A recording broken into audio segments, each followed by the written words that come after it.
ಒಂದು ಡೆವಲಪ್ಮೆಂಟ್ ಕೆಲಸ ಇದ್ದರೆ ಎಲ್ಲರೂ ಮೆಚ್ಚುತ್ತಾರೆ.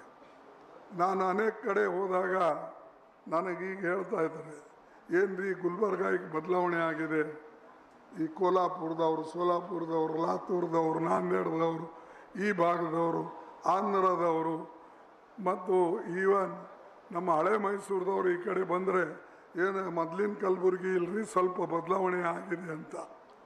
ಅದಕ್ಕಾಗಿ ಸ್ವಲ್ಪ ಬದಲಾವಣೆಗಿಂತಲೂ ಸಂಪೂರ್ಣ ಬದಲಾವಣೆ ನಿಮ್ಮಂಗೆ ಆಗಲಿ ಅಂಥೇಳಿ ನಾನು ಇದು ಒಂದು ನಿಮಗೆ ಕೇಳ್ಕೊಳ್ತೇನೆ.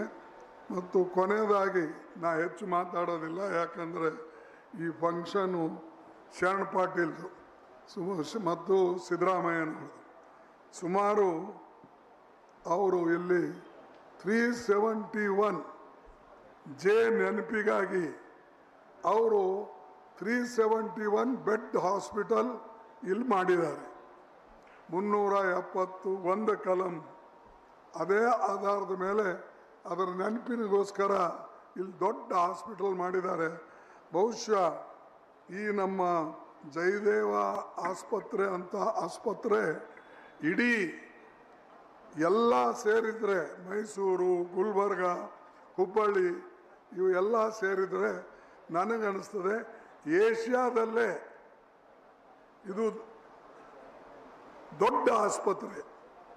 ಯಾಕಂದರೆ ಇದು ನಮ್ಮ ಎಲ್ಲ ಕಡೆ ಇವೆ, ಆದರೆ ವಿಶೇಷವಾಗಿ ನಮ್ಮ ಹಾರ್ಟ್ ಸ್ಪೆಷಲಿಸ್ಟ್ ಹಾರ್ಟ್ ಹಾಸ್ಪಿಟಲ್ ಇದು ಏಷ್ಯಾದಲ್ಲೇ ಜಯದೇವ ಹಾಸ್ಪಿಟಲ್ ನೇತೃತ್ವದಲ್ಲಿ ಎಲ್ಲಕ್ಕಿಂತ ದೊಡ್ಡದು.